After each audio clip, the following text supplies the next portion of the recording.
Saludos, bienvenidos una vez más.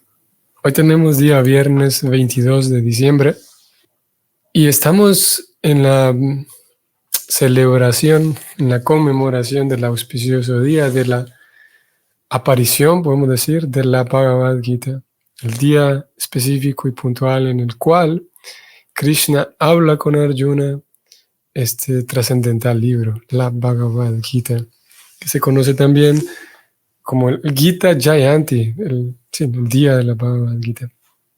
Así que corresponde hoy a este 2023, a viernes 22 de diciembre.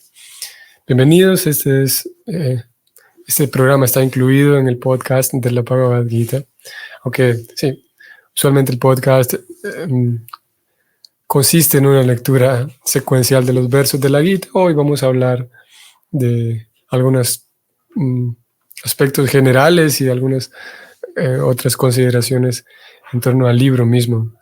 Así que sean bienvenidos y vamos a comenzar. Hare Krishna. Om Namo Bhagavate Vasudevaya. Om Namo Bhagavate Vasudevaya. Om Namo Bhagavate Vasudevaya. Así es que tenemos esta celebración que es indudablemente muy importante y también popular, digamos, en toda la tradición del Bhakti, en todo el Vaishnavismo en sus diferentes formas. También una fecha importante, digamos, fuera de las fronteras del Bhakti y en aquellas otras zonas, digamos, fuera del Bhakti, y alcanza también a lo que conocemos como el hinduismo, ya que es tan importante y tan relevante en la vida, digamos, de muchas personas que no necesariamente llevan su vida dentro del Bhakti, dentro de las normas del Bhakti. Aún así, hay muchas personas que rigen su vida, algunas rigen su vida con las instrucciones de la Gita, algunos otros al menos tienen fe en la Gita, algunos otros que no tengan fe al menos tienen alguna idea de la Bhagavad Gita. Y esto, pues, si bien es verdad en Occidente es desconocido, la obra como tal, la Bhagavad Gita, el libro como tal, bueno, hoy en Occidente es un poco más conocido, sin duda, pero más bien en el sur de Asia, principalmente en la India, Nepal, Bangladesh, Pakistán, Sri Lanka también, toda esa zona, esa área, pues la Bhagavad Gita es un tema, un libro central, no solamente es un libro central, sino es el libro principal y es posible encontrar con mucha facilidad, por ejemplo, es posible encontrar versos de la Gita en diferentes, tal vez diferentes comercios o en la publicidad de la calle, sí, es porque es parte de la cultura, digamos, es parte sí, del medio, parte de la cultura, está presente allí. Así es que, como dije, incluso fuera así de las fronteras, ¿sí? O del Vaishnavismo, mejor dicho, la Bhagavad Gita es conocida. Si bien es verdad, como dije, en Occidente, no es menos. Si es que es conocida en Occidente la Gita, pues eso es a partir de los últimos, algunas décadas para acá, mientras que desde tiempo, sí, desde mucho tiempo atrás, sí ha sido conocida la Gita, como dije, en la India y toda esta zona del sur de Asia.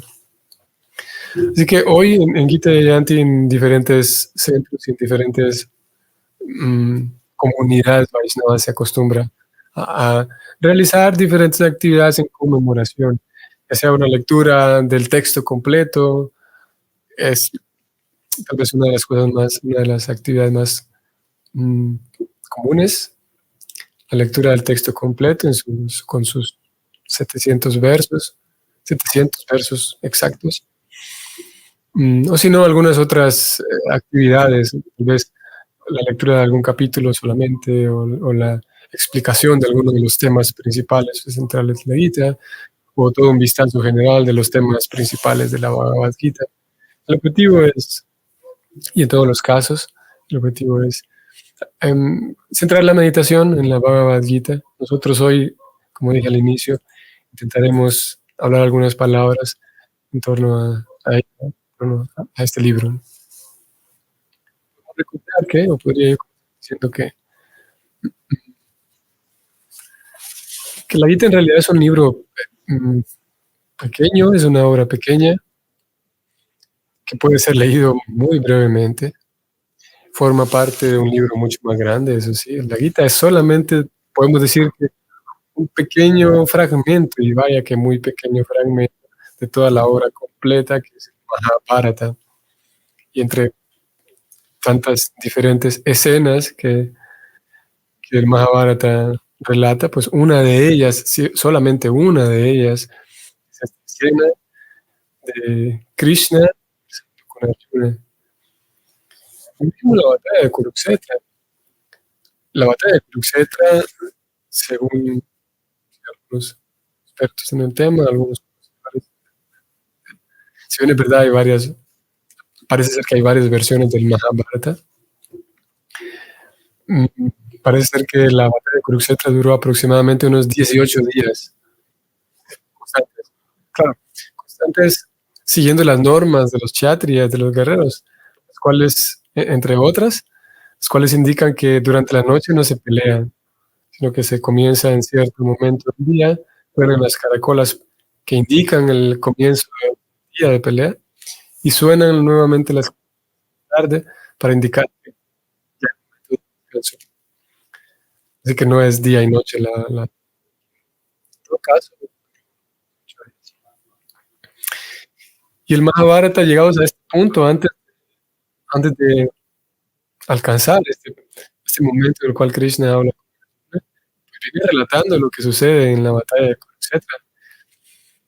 Y obviamente también el Mahabharata viene relatando todos los eventos que dan origen a la batalla de Kurukshetra y presenta incluso toda o una gran parte del, digamos, del árbol genealógico, sí, de la familia, esta gran dinastía que son los Kurus. Luego pasa por momentos muy dramáticos, muy emocionantes y momentos increíbles. Mahabharata lleva al lector por todo este relato. Pasa por la descripción de los Pándavas quedan huérfanos, luego pasan, ellos viven diferentes situaciones muy emocionantes, realmente emocionantes, para entonces llegar al momento de la batalla de Kurukshetra. Claro, el lector, antes de llegar a la batalla de Kurukshetra, hay digamos, una cantidad de emociones que se van generando allí, que se van gestando, que comienzan, digamos, con todo el sufrimiento de los Pándavas y va creciendo, de alguna manera podemos decirlo así, en la lectura del Mahabharata, va creciendo esa expectativa, digamos, en el lector de que los Pándavas por fin consigan lo que merecen, porque ellos merecen el reino, de tal forma que se llega con una expectativa muy grande y sí, con un drama, la obra muy alto. Comienza la batalla de Kurukshetra y continúa el drama. Hay muchos eventos muy importantes, guerreros muy importantes, enfrentamientos de lo más interesantes. Entonces, en medio de la batalla, el Mahabharata va relatándolo sin duda, hasta llegar a este momento eh, en el cual, bueno, en realidad Krishna y Arjuna hablan antes de que comience la batalla. De hecho, la Gita termina con un Arjuna, todavía no ha comenzado la batalla de Kurukshetra. La Gita termina con un Arjuna diciendo, ok, voy a pelear. Comienzan a pelear. Y termina ahí la Gita, el Mahabharata sigue relatando qué ocurre a todo lo largo de la batalla, los diferentes días de la guerra como tal. Pero lo cierto es que ese momento de Krishna con Arjuna, si nosotros lo comparamos con todo el nivel de drama que ha habido previo, todo el sufrimiento, las intrigas, todas las diferentes emociones que han ocurrido antes de Krishna hablar con Arjuna en Kurukshetra, comparado también ese momento con todo lo que viene después, los 18 días de pelea, podemos decir que pasa desapercibido ese diálogo que Krishna sostuvo con Arjuna, porque podemos decir que no es muy emocionante. En un sentido no es para nada emocionante. Sí, porque, como dije, comparado y contrasta mucho esos dos momentos previos, posguerra y preguerra. Sin embargo, es el momento más importante del Mahabharata, de acuerdo con el estudio y el aproximamiento o el abordaje Vaishnava. Es el momento más importante porque en ese momento Krishna revela, digamos, las pistas, nos revela ciertas secretos, podemos decir también, ciertas claves, ciertas llaves con las cuales va a ser posible adentrarse en la comprensión de un tema que es fascinante. Y no solo fascinante, sino que es necesario para el ser humano. Es el tema del alma. Con Krishna da aquí algunas, sí, como dije, algunos secretos, algunas claves que hacen posible que el estudiante acceda a eso, a una cosmovisión, que el estudiante acceda a una comprensión, ciertos paradigmas, digamos, también que van a surgir, que van a darse en la vida del estudiante. Y sin esas claves que Krishna da ahí, no es posible adentrarse en esos temas, que son, como dije, de lo más fascinante, temas espirituales. Hablando de espiritualidad, con toda la propiedad del mundo, no solamente una especie de espiritualidad, no solamente temas solamente místicos y esotéricos, que sí, hoy por hoy, de alguna manera es fácil observar mm, la presentación de algunos temas que solamente son esotéricos, pero que se les llama espirituales. Son dos cosas diferentes. Y la Gita justamente va a ir dándonos una información de cómo reconocer estas dos, qué es algo esotérico y qué es algo espiritual de verdad. ¿Qué es? Cuando hablamos de cosas espirituales, ¿a qué nos referimos? Todas estas respuestas las va a dar ese diálogo, puntualmente ese diálogo que Krishna tiene con Arjuna, y que aparte es corto. Aparte, aproximadamente, no demoró más de media hora Krishna hablando esto con Arjuna y Arjuna haciendo un par de preguntas para aclarar. Y ya en ese momento, media hora se terminó y continúa todo, como dije, toda la intensidad de emociones que vienen a partir de la pelea como tal. Pero queda plasmado allí esa, como dije, esas claves, esos secretos, esas llaves que van a ser, después de ese momento que Krishna las habla, después de ese diálogo, van a ser documentadas y van a ser, o sea, documentadas por escrito y van a ser heredadas para la posteridad. A las próximas generaciones les va a quedar por escrito esa Bhagavad Gita y otros libros también, para todas aquellas almas que están realmente buscando respuestas y que están realmente tratando de comprender en un sentido profundo qué consiste la vida, en qué consiste vivir. Para ellos es esa Bhagavad Gita. A pesar de haber ocurrido mucho tiempo atrás, este diálogo y la batalla como tal, la batalla de Kurukshetra, aún así hay ciertos elementos que hoy por hoy siguen estando presentes, porque resulta ser que hay ciertas cosas en la vida que conforme pasa el tiempo no se pierden, no se desgastan. Algunas otras cosas son más temporales. También la Gita va a hablar de la temporalidad de las cosas, como hay cosas que son temporales, hay otras cosas que son menos temporales en el sentido de que se desgastan con menor facilidad. Y hay otras que definitivamente no se desgastan, no se pierden. Y una de esas cosas que es universal y es, digamos, casi atemporal, digamos, hace cuánto tiempo atrás, cuando ellos estaban conversando, existía para cualquier ser humano, como hoy sigue existiendo también, esos momentos críticos. La Gita, la Bhagavad Gita, es hablado en un momento de evidente crisis. Y la persona quien está en medio de esa crisis es Arjuna. Arjuna está metido en una... sí, está siendo confrontado no sabe qué decisión tomar, no sabe cómo razonar, no sabe qué es lo que más le conviene, piensa en el bienestar de los demás, piensa en su propio bienestar, no sabe qué hacer. Y al día de hoy, estando en una sociedad tan distante en cuanto a la cronología, estamos muy distante de esos guerreros, de esta antigua sociedad. Aún así, seguimos nosotros estando expuestos a momentos críticos, a crisis, en sentido colectivo, en sentido planetario, crisis individuales, emocionales, todo tipo. Y las famosas crisis existenciales. Y como todo el mundo eventualmente va a enfrentar diferentes crisis, es para todos, o sea, hay contenido para todos, sin duda.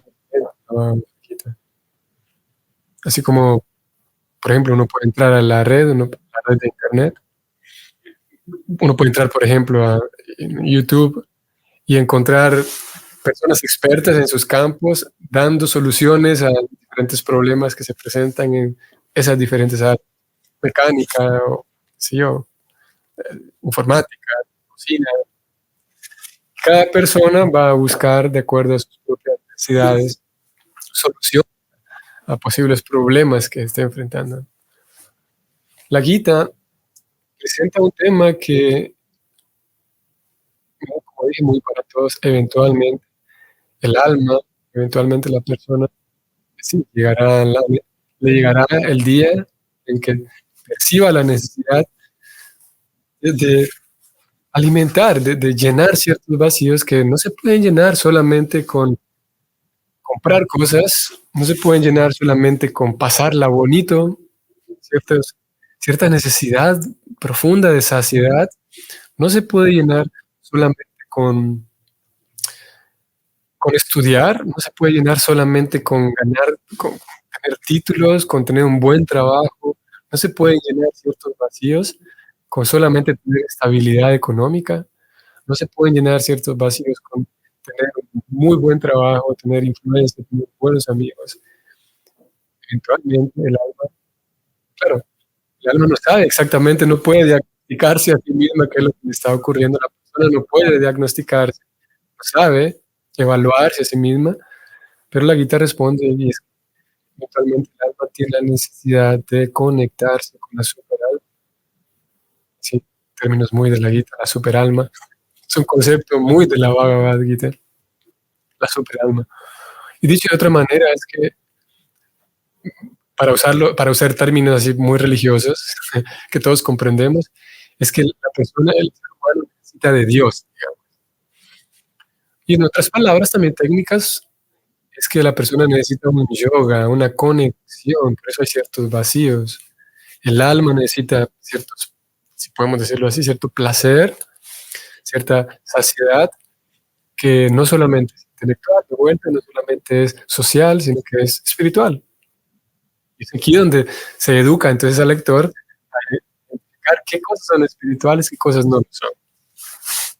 Es que es muy para todos, porque todos eventualmente tenemos esa necesidad de conexión profunda, de saciedad del alma, no solamente saciedad de la inteligencia o saciedad económica, saciedad de otro tipo, social, emocional, saciedad espiritual. Y la Gita va a dar, como dije, va a sentar de manera exacta y científica, va a sentar las bases de qué es, de vuelta, qué es algo espiritual.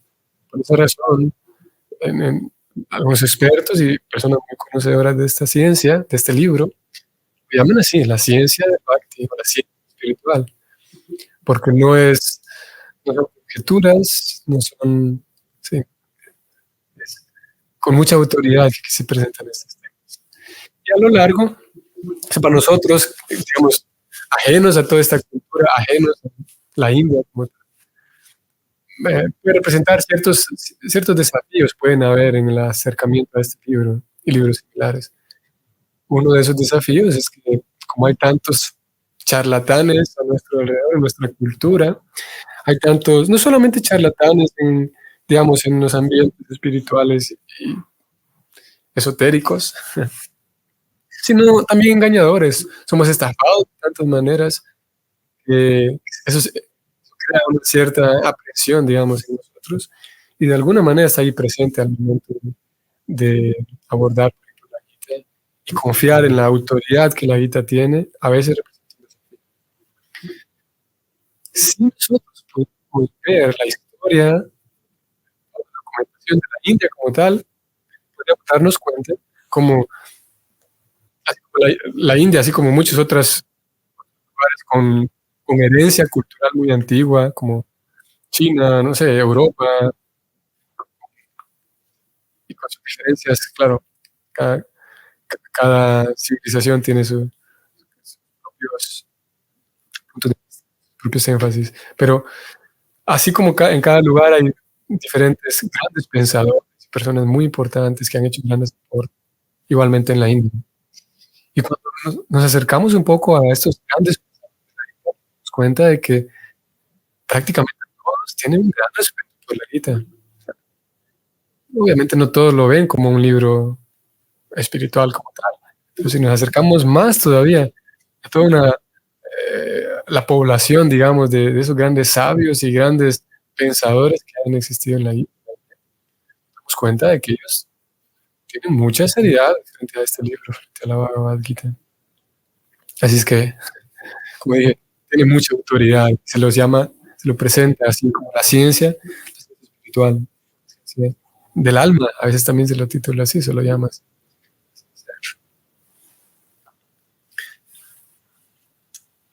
Como sabemos, también existen los Vedas, todos los diferentes Vedas, y en los mismos Vedas, en algunos momentos, se habla de la grandeza de la Gita. Como dije, a pesar de ser un pequeño diálogo en todo el Mahabharata, pero en realidad quien estaba atento a ese pequeño diálogo le saca todo el provecho. En los Vedas encontramos un verso, vamos a leerlo, puntualmente es en el Padma Purana.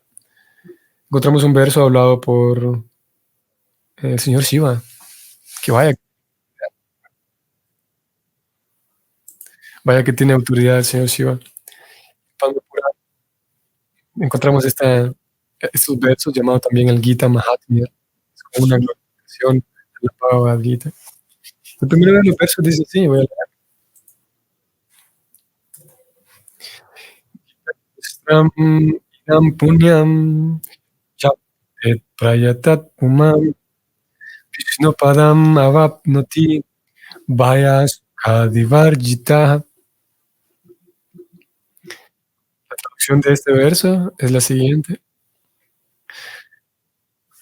Cuando una persona lee, recita o estudia con la debida este auspicioso Shastra, la Bhagavad Gita, alcanzará los pies de Vishnu y se liberará de las preocupaciones y todos los demás problemas.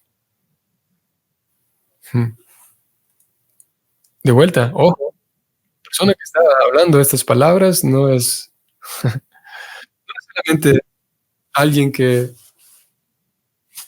leyó un libro de budismo por ahí, ¿no? Es el señor Shiva, alguien que tiene mucha autoridad. Y glorificando a esta Gita, él dice, vamos a ir a tratar de línea por línea. Gita Shastram. Este Gita es Shastram, es una escritura autorizada. Idam Punyam. Es muy auspiciosa. Sí, Punyam es que significa que es muy, no solo auspiciosa, sino que le da beneficio a la persona. Este Gita Shastram, esta escritura que es la Gita, le puede otorgar mucho beneficio a la persona. Y para ello, para que la persona, aparte punya también se traduce como puro. La Gita misma, la Gita misma es, en sentido de Shastra, él es muy puro. Y la persona que lo lee también puede conseguir pureza. Punya. Pero para ello hace falta que la persona se dedique con atención a la lectura, o a recitarlo simplemente, o a leerlo. ¿Y qué ocurrirá con esa pureza que gana la persona al dedicarse a esto? Pero Vishnu Padam Avapnoti. Avapnoti significa alcanzar o llegar ¿a dónde llega la persona? ¿Cuál es el resultado que consigue? Vishnu Padam. Vishnupadam significa los pies de Vishnu. En otras palabras, la persona consigue, mm, si podemos decirlo así, desplazarse hacia el mundo espiritual. A los pies de Vishnu también en un sentido del mundo espiritual, es Vaikunta. Y alcanzando ese Vaikunta, alcanzando ese mundo espiritual, alcanzando un nivel de conciencia en el cual yo puedo darme cuenta, puedo observar con otros ojos, realmente, y de manera, con otra visión, digamos, literal, cambiando mi visión sobre la vida, cambiando mi visión sobre mí mismo, entonces puedo darme cuenta de que no hay nada de qué temer, como dice la parte final del verso. Vayam, el miedo, Sokadi Varjitam. Yo me libero de todos los miedos, de todo vaya, todos los temores. ¿Y cómo es posible liberarse de todos los temores? Es que la persona alcanza un grado de pureza, se limpia el corazón, se limpian sus percepciones, sus paradigmas, sus opiniones, sus aspiraciones. Todo esto va limpiándose, de tal manera que la persona, si eso se limpia, y es capaz entonces ahora de ver con otros ojos la vida misma. Y viendo con otros ojos, la persona llega al punto de darse cuenta de que algo que es un común denominador a todo ser humano, el común denominador, todos tenemos en diferentes momentos, en diferentes en situaciones, por diferentes razones, en diferentes intensidades, todos tenemos miedo, todos tenemos preocupación, preocupación, sí, por nuestro bienestar, preocupación principalmente por eso, por saber si, ¿será que me voy a encontrar bien en el futuro? ¿Será que voy a conseguir una buena situación? ¿Será que voy a conseguir un buen trabajo? Si ya tengo un buen trabajo, ¿será que voy a ser capaz de mantenerlo? Que en el futuro ya tengo un buen trabajo, sí, pero voy a tener buenas. ¿Será que la economía va a marchar bien? Y esa constante pensar en nuestro bienestar, que es natural, debido a que hay diferentes distorsiones en cómo la persona ve la vida, esas distorsiones le hacen creer, mm, la conducen a un excesivo miedo, sí, un excesivo miedo, pensando, olvidando que es la verdadera naturaleza de su propia persona. Y así como el ejemplo claro o un ejemplo claro que sirve mucho para dar una idea más de claridad de este punto, es como cuando yo me preocupo demasiado por la ropa que traigo puesta. Y sabemos todos que eso puede ocurrir y ocurre, que mi identidad como ser humano, mi dignidad, incluso mi propia identidad, yo me siento mucho más digno como ser humano cuando me pongo cierta ropa, por ejemplo. Y sabemos que eso sucede. Tal vez no nos suceda a nosotros, pero sabemos que ellos se sienten más seres humanos, más dignos, más completos. Si usan cierta ropa, ciertas marcas, por ejemplo, si yo, por ejemplo, si yo utilizo buenas marcas, entonces tengo más valor como persona. Y es una distorsión totalmente. La persona tiene una distorsión en su propia condición como persona. No se da cuenta de que estas marcas pueden existir o no existir, las marcas de ropa, pero ella como persona es entera, merece amor y es capaz de dar amor, es capaz de ser feliz, vestirse de tal cual marca. Hay otras formas, sabemos, como dije, que eso sucede. Yo pudiera, por ejemplo, em, sentirme que valgo menos porque no tengo bien combinada mi ropa, por ejemplo, porque no estoy vestido de acuerdo no sé, a la estación del año, qué sé yo, porque hay diferentes formas en las cuales puede afectar mi identidad y mi valía como persona la ropa que traigo puesta. Y como les repito, le sucede eso, ¿no? Pero si la persona madurara un poco o un poquito más de, si corrigiera esos paradigmas, esas distorsiones, podría darse cuenta de que sí, yo valgo como persona independientemente de lo que traigo puesto. Y en ese preciso momento pasaría a la persona a darle valía a los demás independientemente de lo que traen puesto, la ropa que traen puesta, si es marca o no, si combina o no combina, etcétera. Si está muy usada o no está muy usada esa prenda. En ese momento en que la persona se da cuenta de su propia valía, también es simultáneo que se da cuenta de que los demás tienen una valía especial, independientemente de la ropa. Más o menos, más o menos, digamos, en una escala así, mayor, es lo que la guía informa. En realidad, tenemos una distorsión en nuestra forma de vivir, nuestra forma de concebirnos y concebir a los demás. Y es que al ver a los demás, olvidamos, digamos que mezclamos, así como alguien mezcla su identidad con la ropa que trae puesta, asimismo nosotros mezclamos nuestra identidad con nuestro color de piel, con nuestro estado físico, con nuestro estado, nuestro estatus económico, con, con, con nuestra nacionalidad incluso. Así como es independiente de si yo visto de color negro, visto con chamarra para frío o no, la persona que está adentro es igual un ser humano genial. Bueno, hay seres más geniales que otros, pero similarmente, el alma que está adentro, independientemente de los diferentes cuerpos, independientemente de la nacionalidad, yo sigo siendo una persona distinta. Aquí estamos hablando de la diferencia entre el cuerpo y el alma, y la guía nos va a dar mucho más, eh, va a abordar el tema desde otros puntos de vista también. Para limpiarnos, lo que todos sufrimos es de avidia, tenemos una distorsión en nuestra cognición, cómo interpretamos el mundo, y cómo lo interpretamos, debido a que lo interpretamos mal, pues actuamos. Y la guita entonces busca eso, busca corregir esas, regalarnos herramientas para corregir esa interpretación distorsionada, para entonces vivir pleno, satisfecho, vivir pleno y darle suficiente atención al alma. Y eso hará que entonces la persona esté plena, ¿no? Satisfecha. Y la guita lo describe como dije, con detalle. Ahora, ¿qué sucede con esta versión de esta Bhagavad Gita tal como es?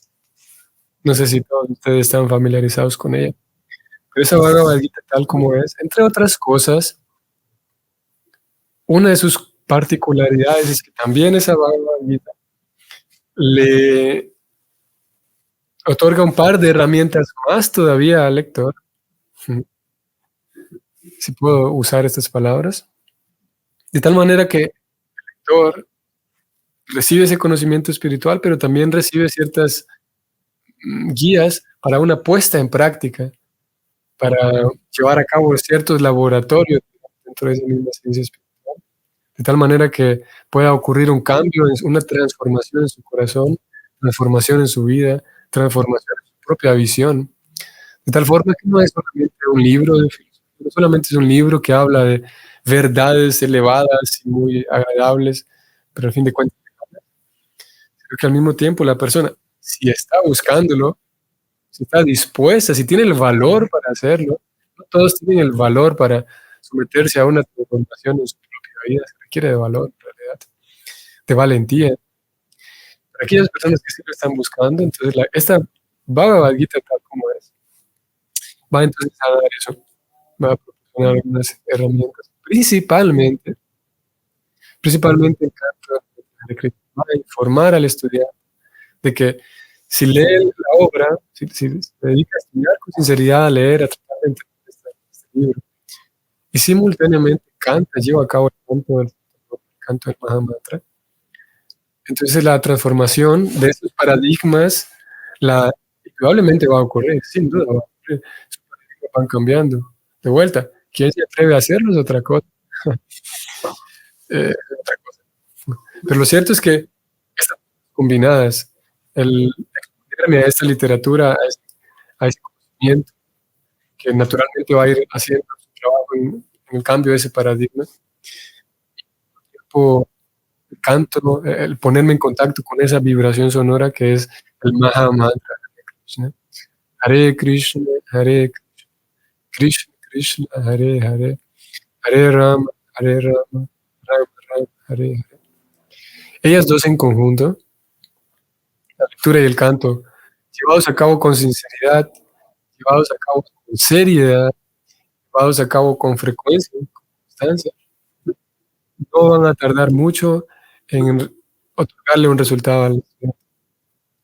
Y la medida que la persona con esta información se dará cuenta más temprano que tarde, muy brevemente, se dará cuenta de que esa práctica, esa combinación, lo, le otorga al corazón cierto tipo de felicidad, cierto tipo de sabor que es diferente. La persona tiene que probarlo. De aquí en adelante ya no se puede explicar más, ¿no? La persona tiene que experimentarlo y darse cuenta por sí misma. Y eso ya está en manos de cada estudiante. Para entonces así poder enfrentar de manera diferente diferentes momentos de crisis distinta, una manera nueva de ver la vida, una manera nueva de enfrentarla, una manera nueva de convivir con los demás, una nueva manera de aportarle a la sociedad, una nueva manera de, extraer, digamos, beneficios de los demás. Todo eso lo va a aportar la guita. Y es así como, si bien es verdad, busca poner al alma en contacto con Dios, si bien es verdad está este lenguaje un tanto, digamos, religioso de servir a Dios, hacia Dios, el mundo espiritual, el reino de Dios, la Gita te presenta una perspectiva religiosa, que más bien es completa, que va a intentar impregnar toda la vida y va a invitar al estudiante que impregne toda la vida suya como estudiante, a que impregne, y no solamente se vuelva un religioso, sino que observe cómo es su alimentación. La Gita va a hablar incluso de la alimentación. La Gita va a hablar incluso del buen descanso, el buen comer, el trabajar apropiadamente, la recreación. La Gita invita a que, sí, toda nuestra vida poderla exponer a la ciencia espiritual. Y así es como dije, no solamente es una religión. Algunas personas se acercan a la ciencia espiritual, sí, porque en el fondo lo que en un sentido buscan es solamente el aspecto religioso. Y claro, la Gita también satisface eso. Aquí hay algunas personas sí que buscan solamente el aspecto religioso y está bien, pero la invitación es a que sea integral, sea lo más completo posible, a transformar la manera en la que yo hablo incluso. La Gita va a hablar y va a expresarnos cómo nuestro lenguaje puede ser diferente. La Gita va a explicarnos que podemos modificar, como dije, la manera en la que pensamos, la manera en que hablamos, la manera en que dormimos, todo. Y cada quien, en la medida en la que ponga diferente o mayor esfuerzo, mayor atención, mayor dedicación, se dará cuenta de un cambio real, se dará cuenta de que es algo muy diferente. No solamente más de lo mismo, no solamente una religión más, sino que es un método, el método del Bhakti, que realmente cambia, que realmente puede transformar la vida de las personas, sin duda, porque lo ve en su propia persona y porque puede observar en otros que su vida también está siendo transformada, sin duda. Afortunadamente ya hay más personas que llegaron antes que nosotros, que están poniéndole mucha dedicación y que podemos verlas, sí, que ellas llevan a cabo el método y se les nota. No solo personas que llegaron antes, sino personas que están dedicadas ahí, se les ve que sí. Obviamente hay personas que llevan años, que llevan un tiempo involucrados con toda esta ciencia y también se les nota de que no hay mucho cambio, ¿no? Y eso lo vamos a encontrar. Personas que, sí, que por alguna razón parecería que no ha ocurrido mucho en su vida después de dedicarse a la Bhagavad Gita, ¿no? Pero sí hay de los otros, los primeros, vaya que los hay. Personas que al convivir con ellas me doy cuenta de que sí, sí existe la amistad de verdad, de corazón, sí existe la humildad de corazón, sí existen de verdad esas cualidades que parecería que ya no existen, que ya solamente son cosas del pasado, sí existen. Y esa transformación también está dispuesta para quien quiera tomarla. Es para eso entonces que tenemos esta barra heredada al inicio a nosotros por hablándola en nuestro campo de batalla.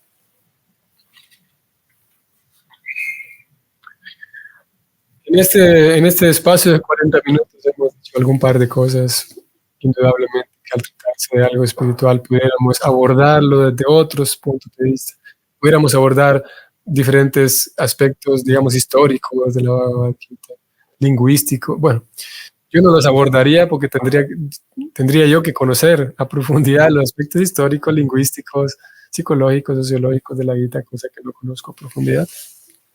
Lo que trato de decir aquí es que mm, pudiéramos hablar tanto como quisiéramos de la Bhagavad Gita, no sería suficiente. Aquí nada más un intento por dedicar un momento a ello, un intento también por ganar un poco de inspiración y un poco más de motivación para que nos quede un poco más de motivación para dedicarle un poco más de atención y de buena atención a la lectura de este libro, porque realmente tiene que transformar nuestra vida.